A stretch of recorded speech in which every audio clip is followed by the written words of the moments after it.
السلام عليكم. اسمي سحيب وهذه سعادة لنا. معنا الشيخ إدريس حفظه الله من مراكو الذي جاء بباكستان بنسبة الدعوة. ما شاء الله الشيخ إدريس ويقرأ قرآن جيدا ما شاء الله، كما قال النبي صلى الله عليه وسلم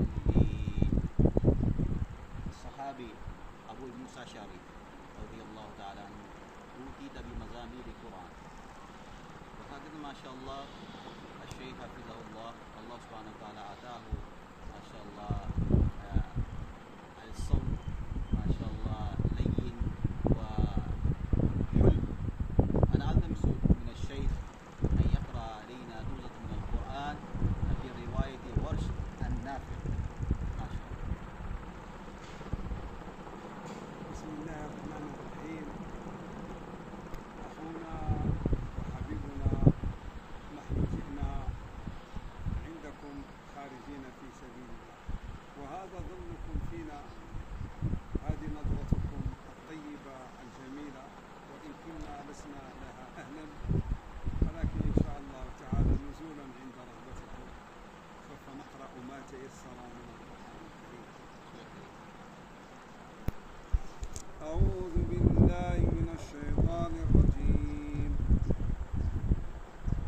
يا أيها الناس ضرب مثل فاستمعوا له. إن الذين تدعون من دون الله لن يخلقوا ذبابا ولو اجتمعوا له، وإن يسلبهم الذباب شيئا لا يستنقذوه منه، ضعف الطالب والمطلوب. ما قدروا الله حق قدره، إن الله لقوي عزيز. الله يصطفي من الملائكة رسلا ومن الناس، إن الله سميع بصير. يعلم ما بين أيديهم وما خلفهم، وإلى الله ترجع الأمور. يا أيها الذين آمنوا اركعوا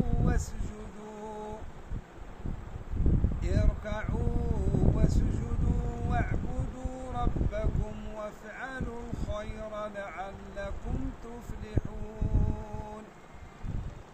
وجاهدوا في الله حق جهاده، هو اجتباكم وما جعل عليكم في الدين من حرج، ملة أبيكم إبراهيم ما شاء الله هو سماكم المسلمين من قبل وفي هذا، ليكون الرسول شهيدا عليكم وتكونوا شهداء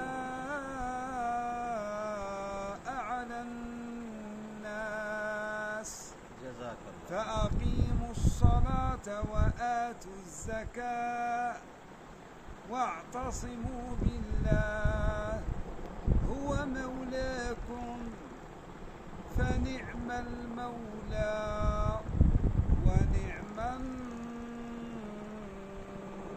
النصير. ما شاء الله. أيدكم الله بروح القدس. آمين.